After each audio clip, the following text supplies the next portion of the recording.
The Ice Palace by F. Scott Fitzgerald, first appearing in the Saturday Evening Post, 22nd of May, 1920. The sunlight dripped over the house like a golden paint over an art jar, and the feckling shadows here and there only intensified the rigor of the bath of light. The Butterworth and Larkin houses flanking were entrenched behind great stodgy trees. Only the Happer house took the full sun, and all day long faced the dusty road street with a tolerant, kindly patience. This was the city of Tarleton in southernmost Georgia, September afternoon. Up in her bedroom window, Sally Carol Happer rested her 19-year-old chin on a 52-year-old sill and watched Clark Darrow's ancient Ford turn the corner. The car was hot. Being partly metallic, it retained all the heat it absorbed or evolved, and Clark Darrow, sitting bolt upright at the wheel, wore a pained, strained expression as though he considered himself a spare part and rather likely to break. He laboriously crossed two dust ruts, the wheels squeaking indignantly at the encounter, and then, with a terrifying expression, he gave the steering gear a final wrench and deposited self and car approximately in front of the Happer steps. There was a plaintive heaving sound, a death rattle, followed by a short silence, and then the air was rent by a startling whistle. Sally Carol gazed down sleepily. She started to yawn, but finding this quite impossible unless she raised her chin from the window-sill, changed her mind and continued silently to regard the car, whose owner sat brilliantly, if perfunctorily, at attention as he waited for an answer to his signal. After a moment, the whistle once more split the dusty air. "Good morning!" With difficulty, Clark twisted his tall body round and bent a distorted glance on the window. "'Tain't mornin', Sally Carol. Isn't it sure enough? What you doin'? Eatin' an apple. Come on, go swimmin', wants to? Reckon so. How about hurrying up? Sure enough." Sally Carol sighed voluminously and raised herself with a profound inertia from the floor, where she had been occupied in alternately destroying parts of a green apple and painting paper dolls for her younger sister. She approached a mirror, regarded her expression with a pleased and pleasant languor, dabbed 2 spots of rouge on her lips and a grain of powder on her nose, and covered her bobbed corn-colored hair with a rose-littered sunbonnet. Then she kicked over the painting water and said, "Oh, damn," but let it lay and left the room. "How you, Clark?" she inquired a minute later as she slipped nimbly over the side of the car. "Mighty fine, Sally Carol." "Where we go swimming?" "Out to Wally's pool. Told Marilyn we'd call by and get her and Joe Ewing." Clark was dark and lean, and when on foot was rather inclined to stoop. His eyes were ominous, and his expression somewhat petulant, except when startlingly illuminated by one of his frequent smiles. Clark had an income, just enough to keep himself in ease in his car in gasoline, and he had spent the 2 years since he graduated from Georgia Tech in dozing round the lazy streets of his hometown, discussing how he could best invest his capital for an immediate fortune. Hanging round he found not at all difficult. A crowd of little girls had grown up beautifully, the amazing Sally Carol foremost among them, and they enjoyed being swum with and danced with and made love to in the flower-filled summery evenings, and they all liked Clark immensely. When feminine company palled, there were half a dozen other youths who were always just about to do something, and meanwhile were quite willing to join him in a few holes of golf, or a game of billiards, or the consumption of a quart of hard yellow liquor. Every once in a while, one of these contemporaries made a farewell round of calls before going up to New York or Philadelphia or Pittsburgh to go into business. But mostly they just stayed round in this languid paradise of dreamy skies and firefly evenings and noisy street fairs, and especially of gracious, soft-voiced girls who were brought up on memories instead of money. The Ford, having been excited into a sort of restless, resentful life, Clark and Sally Carol rolled and rattled down Valley Avenue into Jefferson Street, where the dust road became a pavement, along Opiate Millicent Place, where there were half a dozen prosperous, substantial mansions, and on into the downtown section. Driving was perilous here, for it was shopping time. The population idled casually across the streets, and a drove of low moaning oxen were being urged along in front of a placid streetcar. Even the shops seemed only yawning their doors and blinking their windows in the sunshine before retiring into a state of utter and finite coma. Sally Carroll, said Clark suddenly, it a fact that you're engaged? She looked at him quickly. Where'd you hear that? Sure enough, you engaged? That's a nice question. Girl told me you were engaged to a Yankee you met up in Asheville last summer. Sally Carroll sighed. Never saw such an old town for rumors. Don't marry a Yankee, Sally Carroll. We need you round here. Sally Carroll was silent a moment. Clark, she demanded suddenly, who on earth shall I marry? I offer my services. Honey, you couldn't support a wife, she answered cheerfully. Anyway, I know you too well to fall in love with you. And doesn't mean you ought to marry a Yankee, he persisted. Suppose I love him. He shook his head. You couldn't. He'd be a lot different from us every way. He broke off as he halted the car in front of a rambling, dilapidated house. Marilyn Wade and Joe Ewing appeared in the doorway. "'Lo, Sally Carroll. Hi. How y'all?" "Sally Carroll?" demanded Marilyn as they started off again. "You engaged?" "Lottie, where'd all this start? Can't I look at a man 'thout everybody in town engaging me to him?" Clark stared straight in front of him at a bolt on the clattering windshield. "Sally Carroll," he said with a curious intensity, "don't you like us?" "What?" "Us, down here. Why, Clark, you know I do. I adore all you boys." "Then why you getting engaged to a Yankee?" "Clark, I don't know. I'm not sure what I'll do, but, well, I want to go places and see people. I want my mind to grow. I want to live where things happen on a big scale." "What do you mean?"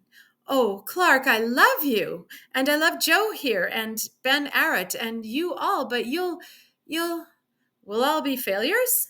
"Yes, I don't mean only money failures, but just sort of ineffectual and sad and, oh, how can I tell you?" "You mean because we stay here in Tarleton?" "Yes, Clark, and because you like it and never want to change things or think or go ahead." He nodded, and she reached over and pressed his hand. "Clark," she said softly, "I wouldn't change you for the world. You're sweet the way you are. The things that'll make you fail I'll love always. The living in the past, the lazy days, the nights you have, and all your carelessness and generosity." "But you're going away?" "Yes, because I couldn't ever marry you. You've a place in my heart no one else could ever have, but tied down here, I'd get restless. I'd feel I was wasting myself. There's two sides to me, you see. There's the sleepy old side you love.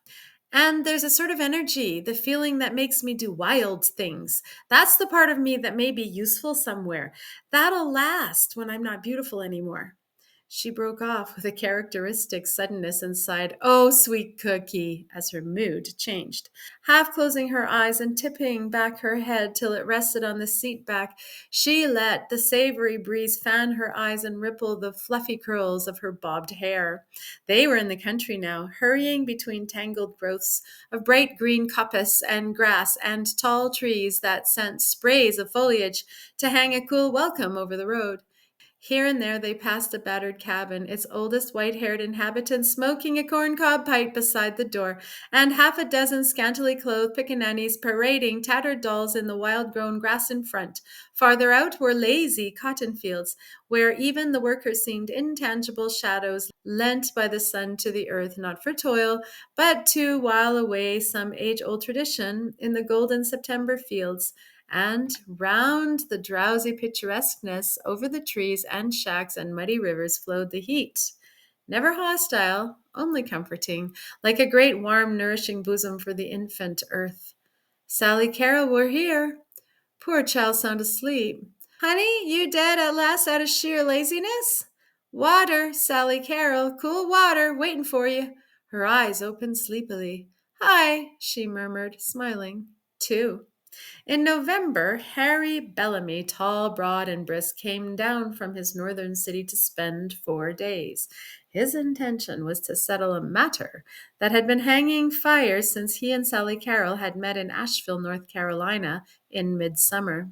The settlement took only a quiet afternoon and an evening in front of a glowing open fire, for Harry Bellamy had everything she wanted, and besides, she loved him with that side of her she kept especially for loving. Sally Carroll had several rather clearly defined sides.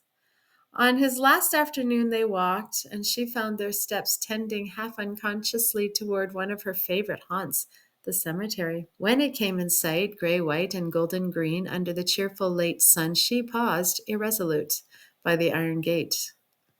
Are you mournful by nature, Harry? She asked with a faint smile. Mournful? Not I. Then let's go in here. It depresses some folks, but I like it. They passed through the gateway and followed a path that led through a wavy valley of graves, dusty gray and moldy for the 50s, quaintly carved with flowers and jars for the 70s, ornate and hideous for the 90s, with fat marble cherubs lying in sodden sleep on stone pillows, and great impossible growths of nameless granite flowers. Occasionally they saw a kneeling figure with tributary flowers, but over most of the graves lay silence with withered leaves, with only the fragrance that their own shadowy memories could waken in living minds. They reached the top of a hill where they were fronted by a tall, round headstone, feckled with dark spots of damp and half grown over with vines. Marjorie Lee, she read, 1844 to 1873. Wasn't she nice? She died when she was 29. Dear Marjorie Lee, she added softly. Can't you see her, Harry? Yes, Sally Carroll. He felt a little hand insert itself into his. She was dark, I think, and she always wore her hair with a ribbon in it, and gorgeous hoop skirts of Alice blue and old rose. Yes. Oh, she was sweet, Harry, and she was the sort of girl born to stand on a wide pillared porch and welcome folks in. I think perhaps a lot of men went away to war meaning to come back to her, but maybe none of 'em ever did. He stooped down close to the stone, hunting for any record of marriage. There's nothing here to show. Of course not. How could there be anything there better than just Marjorie Lee and that eloquent date? She drew close to him, and an unexpected lump came into his throat as her yellow hair brushed his cheek. You see how she was, don't you, Harry? I see, he agreed gently. I see through your precious eyes. You're beautiful now, so I know she must have been. Silent and close they stood, and he could feel her shoulders trembling a little. An ambling breeze swept up the hill and stirred the brim of her floppity hat. Let's go down there. She was pointing to a flat stretch on the other side of the hill, where along the green turf were 1,000 grayish-white crosses stretching in endless, ordered rows, like the stacked arms of a battalion. Those are the Confederate dead, said Sally Carroll simply. They walked along and read the inscriptions, always only a name and a date, sometimes quite indecipherable. The last row is the saddest. See? Way over there, every cross has just a date on it and the word unknown. She looked at him and her eyes brimmed with tears. I can't tell you how real it is to me, darling. If you don't know, how you feel about it is beautiful to me. No, no, it's not me. It's them. That old time that I've tried to have live in me. These were just men, unimportant evidently, or they wouldn't have been unknown, but they died for the most beautiful thing in the world, the dead South. You see, she continued, her voice still husky, her eyes glistening with tears, People have these dreams. They fasten onto things, and I've always grown up with that dream. It was so easy because it still was all dead, and there weren't any delusions coming to me. I've tried in a way to live up to those past standards of noblesse oblige. There's just the last remnants of it, like the roses of an old garden dying all around us, streaks of strange courtliness and chivalry in some of these boys and stories I used to hear from a Confederate soldier who lived next door, and a few old darkies. Oh, Harry, there was something. I couldn't ever make you understand, but it was there. I understand, he assured her again quietly. Sally Carrol smiled and dried her eyes on the tip of a handkerchief protruding from his breast pocket. You don't feel depressed, do you, lover? Even when I cry, I'm happy here, and I get a sort of strength from it. Hand in hand, they turned and walked slowly away. Finding soft grass, she drew him down to a seat beside her, with their backs against the remnants of a low, broken wall. Wish those three old women would clear out, he complained. I want to kiss you, Sally Carrol. Me too. They waited impatiently for the three bent figures to move off, and then she kissed him until the sky seemed to fade out and all her smiles and tears to vanish in an ecstasy of eternal seconds. Afterward, they walked slowly back together, while on the corners twilight played at somnolent black and white checkers with the end of day. You'll be up about mid-January, he said, and you've got to stay a month at least. It'll be slick. There's a winter carnival on, and if you've never really seen snow, it'll be like fairyland to you. There'll be skating and skiing and tobogganing and sleigh riding and all sorts of torchlight parades on snowshoes. They haven't had one for years, so they're going to make it a knockout. Will I be cold, Harry? She asked suddenly. You certainly won't. You may freeze your nose, but you won't be shivery cold. It's hard and dry, I guess I'm a summer child. I don't like any cold I've ever seen. She broke off, and they were both silent for a minute. Sally Carrol, he said very slowly, what do you say to March? I say I love you. March? March, Harry. 3. All night in the Pullman, it was very cold. She rung for the porter to ask for another blanket, and when he couldn't give her one, she tried vainly by squeezing down into the bottom of her berth and doubling back the bedclothes to snatch a few hours' sleep. She wanted to look her best in the morning. She rose at 6 and, sliding uncomfortably into her clothes, stumbled up to the diner for a cup of coffee. The snow had filtered into the vestibules and covered the floor with a slippery coating. It was intriguing, this cold. It crept in everywhere. Her breath was quite visible, and she blew into the air with a naive enjoyment. Seated in the diner, she stared out the window at white hills and valleys and scattered pines, whose every branch was a green platter for a cold feast of snow. Sometimes a solitary farmhouse would fly by, ugly and bleak and lone on the white waste, and with each one she had an instant of chill compassion for the souls shut in there waiting for spring. As she left the diner and swayed back into the Pullman, she experienced a surging rush of energy and wondered if she was feeling the bracing air of which Harry had spoken. This was the North. The North. Her land now.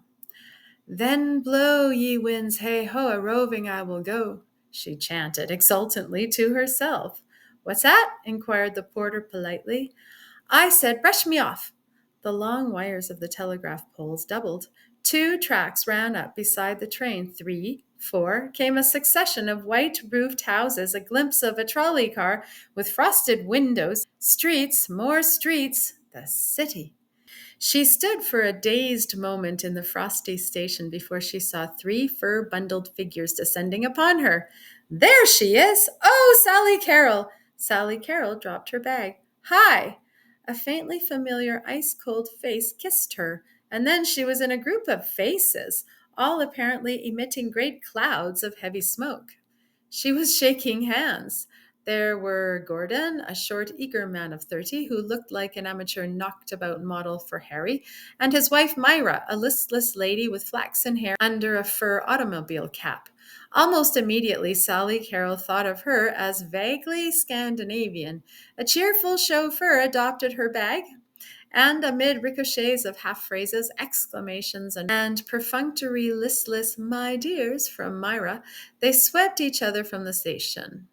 Then they were in the sedan, bound through a crooked succession of snowy streets where dozens of little boys were hitching sleds behind grocery wagons and automobiles. "Oh!" cried Sally Carroll. "I want to do that. Can we, Harry?"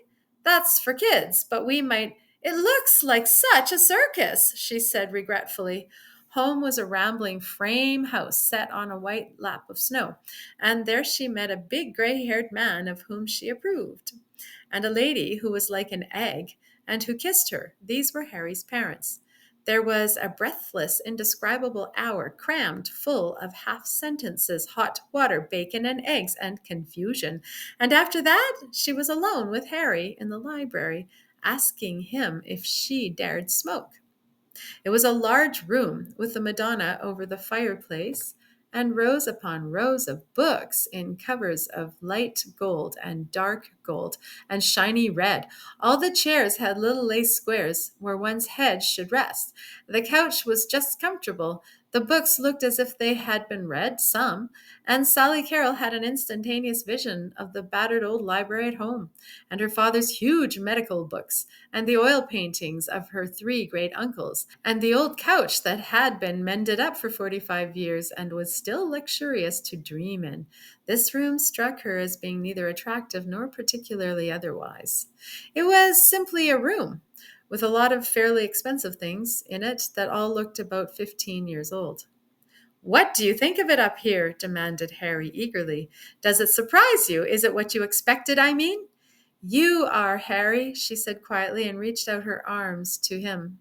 But after a brief kiss, he seemed anxious to extort enthusiasm from her. "The town, I mean. Do you like it? Can you feel the pep in the air?"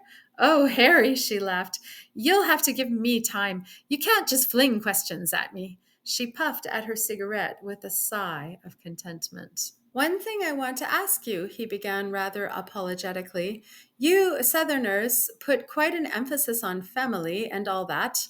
Not that it isn't quite all right, but you'll find it a little different here. I mean, you'll notice a lot of things that'll seem to you a sort of vulgar display at first, Sally Carroll.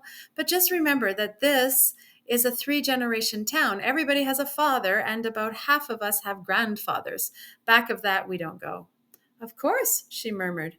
"Our grandfathers, you see, founded the place, and a lot of them had to take some pretty queer jobs while they were doing the founding. For instance, there's one woman who at present is about the social model for the town. Well, her father was the first public ash man, things like that." "Why," said Sally Carroll, puzzled, "did you suppose I was going to make remarks about people?"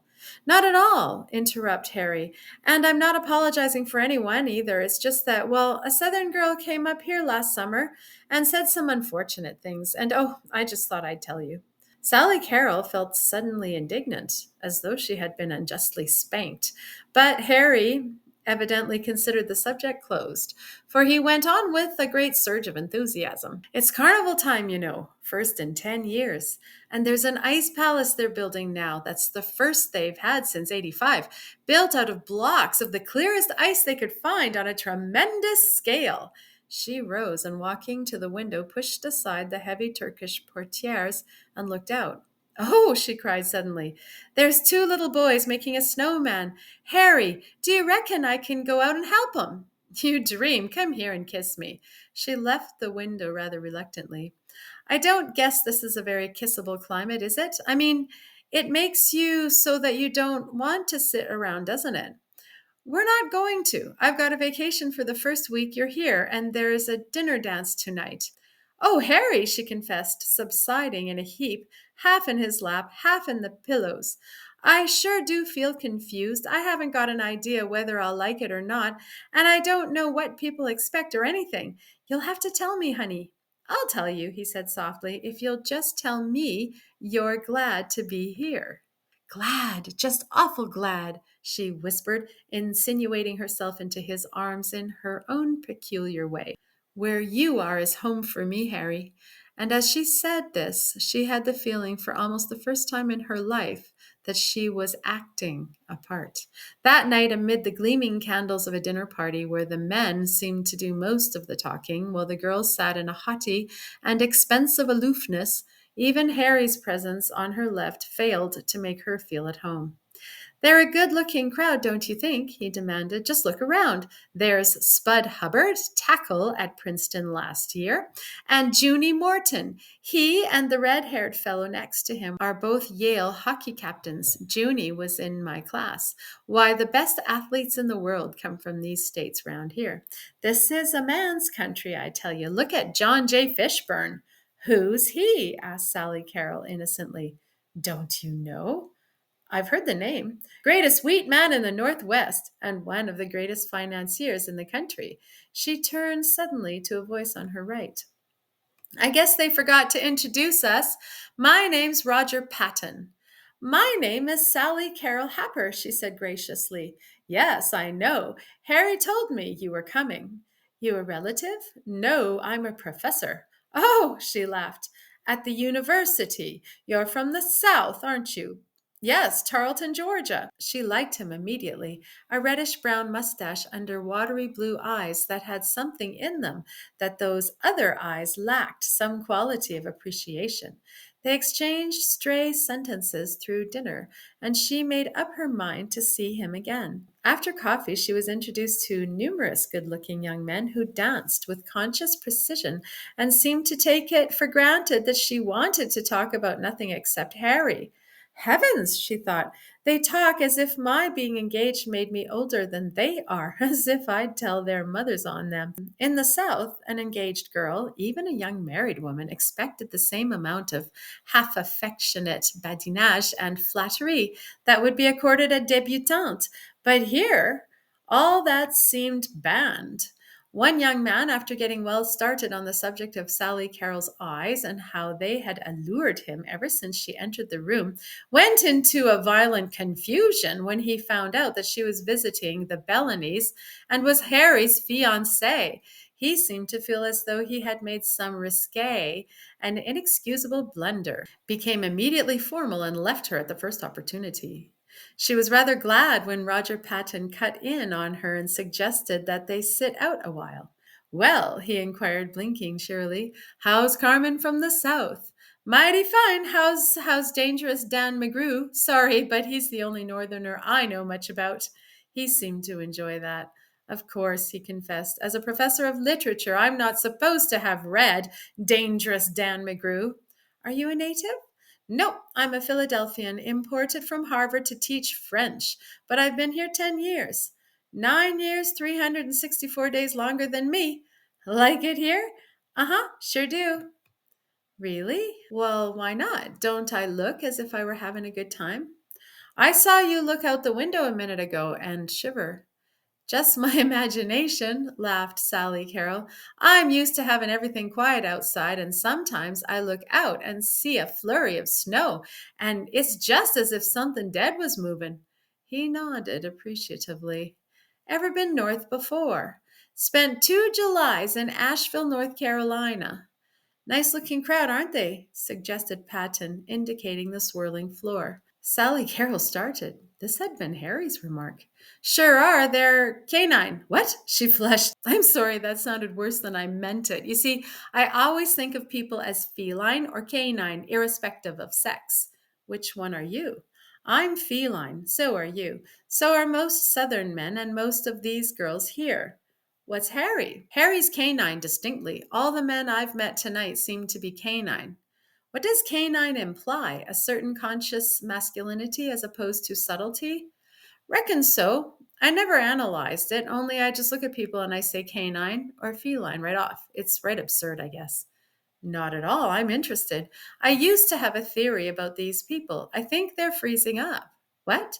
I think they're growing like Swedes, Ibsen-esque, very gradually getting gloomy and melancholy. It's these long winters. Ever read any Ibsen? She shook her head. Well, you find in his characters a certain brooding rigidity. They're righteous, narrow, and cheerless, without infinite possibilities for great sorrow or joy. Without smiles or tears? Exactly. That's my theory. You see, there are thousands of Swedes up here. They come, I imagine, because the climate is very much like their own, and there's been a gradual mingling. There are probably not half a dozen here tonight, but we've had 4 Swedish governors. Am I boring you? I'm mighty interested. Your future sister in law is half Swedish. Personally, I like her. But my theory is that Swedes react rather badly on us as a whole. Scandinavians, you know, have the largest suicide rate in the world. Why do you live here if it's so depressing? Oh, it doesn't get me. I'm pretty well cloistered, and I suppose books mean more than people to me anyway. But writers all speak about the South being tragic, you know, Spanish senoritas, black hair and daggers and haunting music. He shook his head. No, the northern races are the tragic races. They don't indulge in the cheering luxury of tears. Sally Carrol thought of her graveyard. She supposed that was vaguely what she had meant when she had said it didn't depress her. The Italians are about the gayest people in the world, but it's a dull subject. He broke off. Anyway, I want to tell you, you're marrying a pretty fine man. Sally Carrol was moved by an impulse of confidence. I know. I'm the sort of person who wants to be taken care of after a certain point, and I feel sure I will be. Shall we dance? You know, he continued as they rose, it's encouraging to find a girl who knows what she's marrying for. 9/10 of them think of it as a sort of walking into a moving picture sunset. She laughed and liked him immensely. 2 hours later, on the way home, she nestled near Harry in the back seat. Oh, Harry, she whispered, it's so cold. But it's warm in here, darling girl. But outside it's cold, and oh, that howling wind. She buried her face deep in his fur coat and trembled involuntarily as his cold lips pressed the tip of her ear. 4. The first week of her visit passed in a whirl. She had her promised toboggan ride at the back of an automobile through a chilly January twilight. Swathed in furs, she put in a morning tobogganing on the country club hill, even tried skiing, to sail through the air for a glorious moment and then land in a tangled laughing bundle on a soft snowdrift. She liked all the winter sports, except an afternoon spent snowshoeing over a glaring plain under a pale yellow sunshine. But she soon realized that these things were for children, that she was being humored, and that the enjoyment round her was only a reflection of her own. At first, the Bellamy family puzzled her. The men were reliable, and she liked them. To Mr. Bellamy, especially, with his iron gray hair and energetic dignity, she took an immediate fancy. Once she found that he was born in Kentucky, this made of him a link between the old life and the new. But toward the women, she felt a definite hostility. Myra, her future sister in law, seemed the essence of spiritless conventionality. Her conversation was so utterly devoid of personality that Sally Carrol, who came from a country where a certain amount of charm and assurance could be taken for granted in the women, was inclined to despise her. If these women aren't beautiful, she thought, they're nothing. They just fade out when you look at them. They're glorified domestics. Men are the center of every mixed group. Lastly, there was Mrs. Bellamy, whom Sally Carrol detested. The first day's impression of an egg had been confirmed. An egg with a cracked, veiny voice and such an ungracious dumpiness of carriage that Sally Carrol felt that if she once fell, she would surely scramble. In addition, Mrs. Bellamy seemed to typify the town in being innately hostile to strangers. She called Sally Carrol Sally and could not be persuaded that the double name was anything more than a tedious, ridiculous nickname. To Sally Carrol, this shortening of her name was like presenting her to the public half clothed. She loved Sally Carrol. She loathed Sally. She knew also that Harry's mother disapproved of her bobbed hair, and she had never dared smoke downstairs after that first day when Mrs. Bellamy had come into the library sniffing violently. Of all the men she met, she preferred Roger Patton, who was a frequent visitor at the house. He never again alluded to the Ibanesque tendency of the populace. But when he came in one day and found her curled upon the sofa, bent over Peer Gynt, he laughed, and he told her to forget what he'd said, that it was all rot. And then one afternoon in her second week, she and Harry hovered on the edge of a dangerously steep quarrel. She considered that he precipitated it entirely, though the Serbia in this case was an unknown man who had not had his trousers pressed. They had been walking homeward between mounds of high-piled snow and under a sun which Sally Carol scarcely recognized. They passed a little girl done up in gray wool until she resembled a small teddy bear, and Sally Carol could not resist a gasp of maternal appreciation. "Look, Harry! What? That little girl, did you see her face?" "Yes, why?" "It was red as a little strawberry. Oh, she was cute." "Why, your face is almost as red as that already. Everybody's healthy here. We're out in the cold as soon as we're old enough to walk. Wonderful climate." She looked at him and had to agree. He was mighty healthy looking. So was his brother. And she had noticed the new red in her own cheeks that very morning. Suddenly, their glances were caught and held, and they stared for a moment at the street corner ahead of them. A man was standing there, his knees bent, his eyes gazing upward with a tense expression as though he were about to make a leap toward the chilly sky. And then they both exploded into a shout of laughter, for coming closer, they discovered that it had been a ludicrous momentary illusion produced by the extreme bagginess of the man's trousers. "Reckon that's one of us," she laughed. "He must be a Southerner, judging by those trousers," suggested Harry mischievously. "Why, Harry!" Her surprised look must have irritated him. "Those damn Southerners." Sally Carol's eyes flashed. "Don't call 'em that." "I'm sorry, dear," said Harry, malignantly apologetic, "but you know what I think of them. They're sort of degenerates. Not at all like the old Southerners. They've lived so long down there and with all the colored people that they've gotten lazy and shiftless." "Hush your mouth, Harry," she cried angrily. "They're not. They may be lazy. Anybody would want to be in that climate, but they're my best friends, and I don't want to hear 'em criticized in such sweepin' way. Some of them are the finest men in the world. Oh, I know they're all right when they come north to college. But of all the hangdog, ill-dressed, slovenly lot I ever saw, a bunch of small-town Southerners are the worst." Sally Carol was clenching her gloved hands and biting her lip furiously. "Why," continued Harry, "there was one in my class at New Haven, and we all thought that at last we'd found the true type of Southern aristocrat.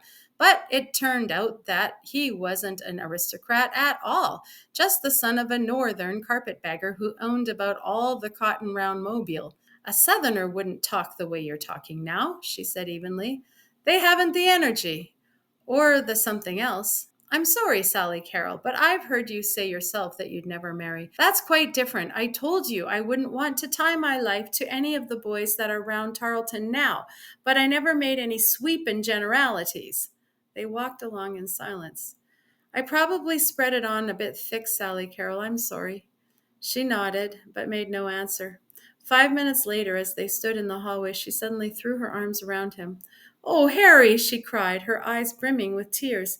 "Let's get married next week. I'm afraid of having fusses like that. I'm afraid, Harry. It wouldn't be that way if we were married." But Harry, being in the wrong, was still irritated. "That'd be idiotic. We decided on March." The tears in Sally Carol's eyes faded. Her expression hardened slightly. "Very well. I suppose I shouldn't have said that." Harry melted. "Dear little nut," he cried. "Come and kiss me and let's forget." That very night, at the end of a vaudeville performance, the orchestra played Dixie, and Sally Carol felt something stronger and more enduring than her tears and smiles of the day brim up inside her. She leaned forward, gripping the arms of her chair until her face grew crimson. "Sort of get you, dear?" whispered Harry. But she did not hear him. To the spirited throb of the violins and the inspiring beat of the kettle drums, her own old ghosts were marching by and on into the darkness. And as the fifes whistled and sighed in the low encore, they seemed so nearly out of sight that she could have waved goodbye. Away, away, away down south in Dixie. Away, away, away down south in Dixie. 5. It was a particularly cold night. A sudden thaw had nearly cleared the streets the day before, but now they were traversed again with a powdery wraith of loose snow that traveled in wavy lines before the feet of the wind and filled the lower air with a fine particled mist. There was no sky, only a dark, ominous tent that draped in the tops of the street and was in reality a vast approaching army of snowflakes, while over it all, chilling away the comfort from the brown and green glow of lighted windows and muffling the steady trot of the horse pulling their sleigh, interminably washed the north wind. It was a dismal town after all, she thought. Dismal. Sometimes at night it seemed to her as though no one lived here. They had all gone long ago, leaving lighted houses to be covered in time by tombing heaps of sleet. Oh, if there should be snow on her grave, to be beneath great piles of it all winter long, where even her headstone would be a light shadow against light shadows. Her grave, a grave that should be flower strewn and washed with sun and rain. She thought again of those isolated country houses that her train had passed, and of the life there the long winter through, the ceaseless glare through the windows, the crust forming on the soft drifts of snow, finally the slow, cheerless melting, and the harsh spring of which Roger Patton had told her spring, to lose it forever, with its lilacs and the lazy sweetness it stirred in her heart. She was laying away that spring. Afterwards she would lay away that sweetness. With a gradual insistence, the storm broke. Sally Carrol felt a film of flakes melt quickly on her eyelashes, and Harry reached over a furry arm and drew down her complicated flannel cap.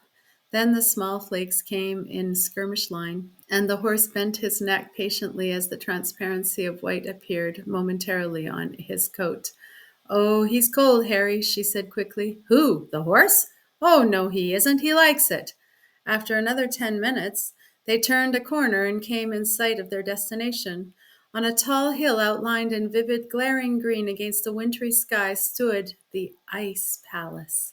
It was 3 stories in the air, with battlements and embrasures and narrow icicled windows, and the innumerable electric lights inside made a gorgeous transparency of the great central hall. Sally Carrol clutched Harry's hand under the fur robe. "It's beautiful!" he cried excitedly. "My golly, it's beautiful, isn't it? They haven't had one here since '85. Somehow the notion of there not having been one since '85 oppressed her. Ice was a ghost, and this mansion of it was surely peopled by those shades of the '80s with pale faces and blurred snow-filled hair. "Come on, dear," said Harry. She followed him out of the sleigh and waited while he hitched the horse.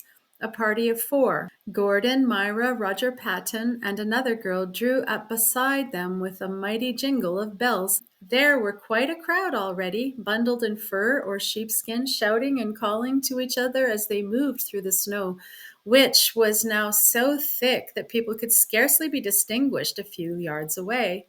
"It's 170 feet tall," Harry was saying to a muffled figure beside him as they trudged toward the entrance. "Covers 6,000 square yards." She caught snatches of conversation. "One main hall, walls 20 to 40 inches thick, and the ice cave was almost a mile of.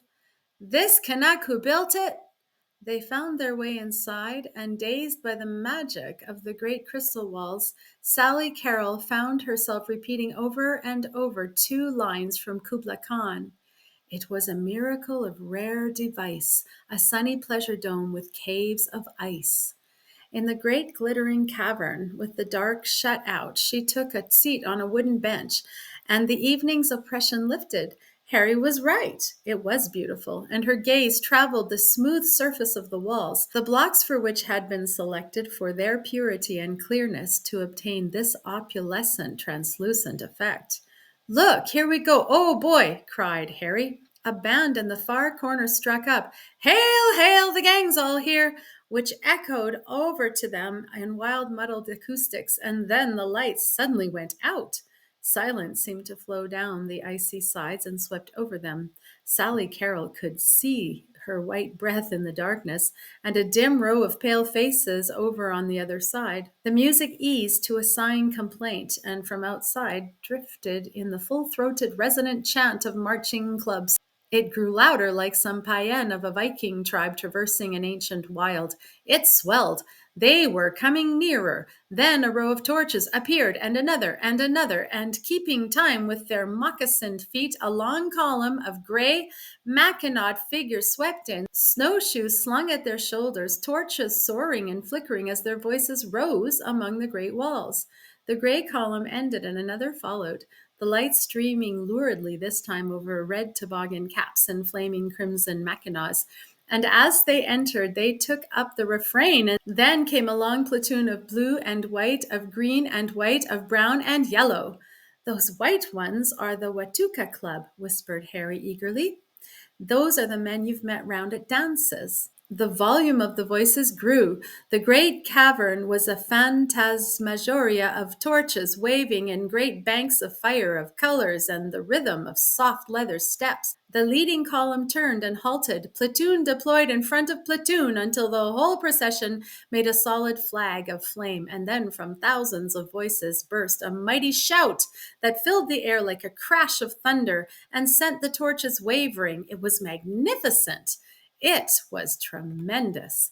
To Sally Carol, it was the North offering sacrifice on some mighty altar to the gray pagan god of snow. As the shout died, the band struck up again, and there came more singing, and then long reverberating cheers by each club. She sat very quiet, listening, while the staccato cries rent the stillness, and then she started, for there was a volley of explosion, and great clouds of smoke went up here and there through the cavern, the flashlight photographer at work, and the council was over. With the band at their head, the clubs formed in column once more, took up their chant, and began to march out. Come on, shouted Harry. We want to see the labyrinths downstairs before they turn the lights off. They all rose and started toward the chute. Harry and Sally Carol in the lead, her little mitten buried in his big fur gauntlet. At the bottom of the chute was a long empty room of ice, with the ceiling so low that they had to stoop, and their hands were parted.